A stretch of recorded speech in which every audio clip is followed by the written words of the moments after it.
పాటుగా ఈ car racing కేసులో 31కి వాయిదా కేటీఆర్ మధ్యంతర బెయిలు పొడిగింపు అంటూ కూడా మరో అంశానికి సంబంధించి కూడా చూసిన పరిస్థితి కనబడుతుంది. ఎందుకు నేను ఇక్కడ ఒకసారి మన కేటీఆర్కు సంబంధించిన విషయాన్ని చూద్దాం. ఒకసారి చూడు. ఈ కార్ రేస్ కేసులో 31కి వాయిదా కేటీఆర్ మధ్యంతర బెయిల్ పొడిగింపు. ఫార్ములా ఈ కార్ రేస్ కేసులో కేటీఆర్ దాఖలు చేసిన క్వాష్ పిటిషన్ విచారణను ఈ నెల 31వ తేదీకి హైకోర్టు వాయిదా వేసింది. ఫార్ములా ఈ కార్ రేస్ కేసు తనపై ఏసీబీ నమోదు చేసిన కేసులను కొట్టివేయాలని కోరుతూ ఈ నెల 21న కేటీఆర్ హైకోర్టులో క్వాష్ పిటిషన్ దాఖలు చేశారు. అయితే ఆ పిటిషన్పై ఇప్పటి వరకు విచారణ చేపట్టిన ధర్మాసనం కేటీఆర్ను ఈ నెల 30 వరకు అరెస్టు చేయకూడదని అప్పట్లోనే ఆదేశాలు జారీ చేసింది. ఈ కేసు విచారణ కొనసాగించవచ్చునని, దీనిపై కౌంటర్ దాఖలు చేయాలని ఏసీబీ మున్సిపల్ శాఖ ముఖ్య కార్యదర్శి దానకిషోర్లకు నోటీసులు జారీ చేసింది.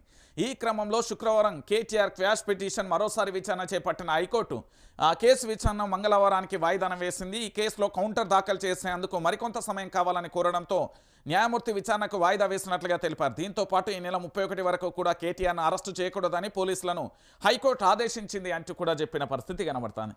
ఇక్కడ ఈ కేసుకు సంబంధించి ఏం లేదండి. ఈ కార్ రేస్కు సంబంధించి ప్రపంచం మొత్తం కూడా తెలంగాణ రాష్ట్రంలో ఉన్న హైదరాబాద్ మీద దృష్టి మరల్చేందుకు వందలాది మిలియన్లుగా వీక్షించిన ఈ కార్ రేసింగ్కు సంబంధించి తెలంగాణ రాష్ట్ర వ్యాప్తంగా కూడా ఎలక్ట్రిక్ వెహికల్ను ప్రమోట్ చేయడంతో పాటు తెలంగాణ అంటే భారతదేశంలో ఉన్న తెలంగాణ రాష్ట్రానికి సంబంధించి హైదరాబాద్ అనేది ప్రపంచవ్యాప్తంగా కూడా అందరికీ పరిచయం అయిపోయింది. సో ఈ ఫార్ములా రేస్ అయినా ఈ కార్ రేసింగ్ అయినా పూర్తి స్థాయిలో ఫార్ములా ఈ రేస్కి సంబంధించి ఇక్కడ దీంట్లో ఏముంటుందండి, అంతా చట్ట ప్రకారమే జరిగిందని కేటీఆర్ పదే పదే వాదిస్తున్న పరిస్థితి.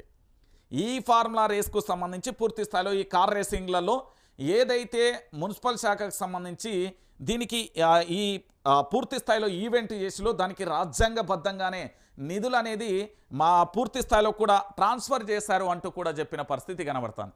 కానీ ఇక్కడ ఏంది అంటే కావాలని ఇరికేయాలి ఏదో ఒక కేసులో ఏదో రకంగా కూడా పూర్తి స్థాయిలో ప్రజల పక్షాన 6 గ్యారెంటీల గురించి అడుగుతున్నాడు, 13 అంశాల గురించి అడుగుతున్నాడు. దాంతో తెలంగాణ రాష్ట్రంలో ఎక్కడ సమస్య వచ్చినా ఎక్కడ ఎలాంటి ఇబ్బంది వచ్చినా ఏమొచ్చినా కూడా కేటీఆర్ అక్కడికి పోతున్నాడు కాబట్టి కట్టడి చేయాలి. ఎందుకంటే కాంగ్రెస్ పార్టీ 365 రోజులలో కేవలం సంవత్సర కాలంలో అతి దారుణంగా కూడా తన పతనాన్ని చూసింది. అతి దారుణంగా కూడా తన వైఫల్యాలను తెలంగాణ ప్రాంత బిడ్డలు ఎండగట్టడంతో పాటు సోషల్ మాధ్యమాల్లో అతి భయంకరంగా కూడా కాంగ్రెస్ పార్టీకి సంబంధించి భారీగా డ్యామేజ్ అవుతున్నది. కాబట్టి కేటీఆర్ని అరెస్ట్ చేయాలి. కేటీఆర్ని అరెస్ట్ చేస్తే ఏమవుతుంది అంటే పూర్తి స్థాయిలో కూడా సమస్య ఎక్కడ ఉంటే అక్కడికి కేటీఆర్ అయితే ఇక వెళ్ళలేడు కదా. సో ఇలాంటి పరిస్థితులలో ప్రభుత్వాన్ని మంచి మైలేజ్ వస్తుందని ఒక దుర్మార్గమైన ఆలోచనతోని ఒక వ్యక్తిని రాజకీయ కక్షతోని ఎలాగైనా జైల్లో వేయాలని ఒక కుట్రపూరితంగా కూడా కేటీఆర్పై ఈ కేసు నమోదైంది. ఈ కేసుకు సంబంధించి ఇక్కడ పూర్తి స్థాయిలో చూడండి, ఫార్ములా ఈ కార్ రేసింగ్కు సంబంధించి రాజ్యాంగబద్ధంగా జరిగింది. రాజ్యాంగబద్ధంగా ఏంది అంటే పూర్తి స్థాయిలో చట్టం ప్రకారమే నిధులు ట్రాన్స్ఫర్ అయినప్పటికీ కూడా సోషల్ మీడియాలో రకరకాలుగా కూడా ప్రచారం చేస్తున్న తరుణం మనం చూసాం. సో ఇక్కడ ఏంది అంటే ప్రభుత్వం తన చేతిలో ఉంటే ఆడిందే ఆట చేసిందే చేట.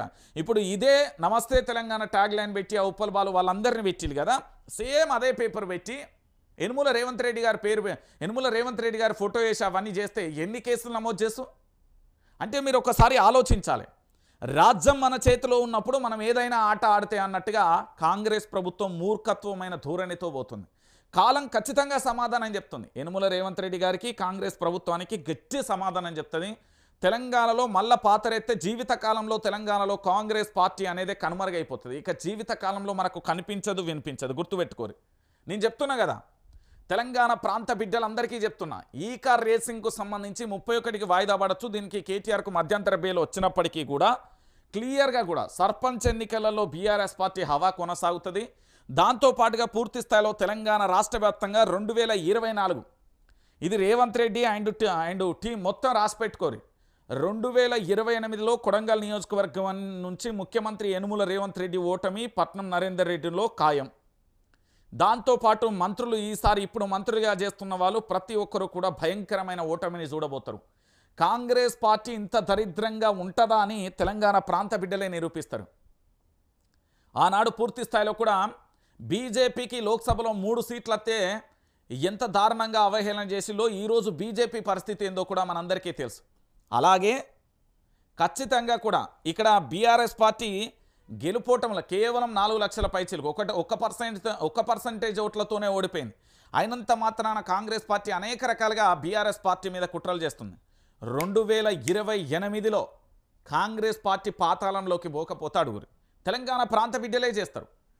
ఏంది 365 రోజులలో కుట్రలు, కుతంత్రాలు, హత్యలు, ఆత్మహత్యలు, అనేక రకాలు. కండ్లతోని చూడలేక, చెవులతోని వినలేక, నోటితో మాట్లాడలేనని అన్నీ జరిగిపోయినాయి. దానికి సంబంధించి నిన్న రిలీజ్ చేసిన క్రైమ్కు సంబంధించి అదొక్కటి చూస్తే సరిపోతుంది మీ అందరికీ. కావాలని కేటీఆర్ మీద కుట్రలు చేస్తుడు తప్ప ఏముంటుందండి ఇందులో? నేను చెప్తున్నా కదా, దీంట్లో ఏముంటుంది. ఇక దానితో పాటుగా ఇంకొక అంశం, కామారెడ్డి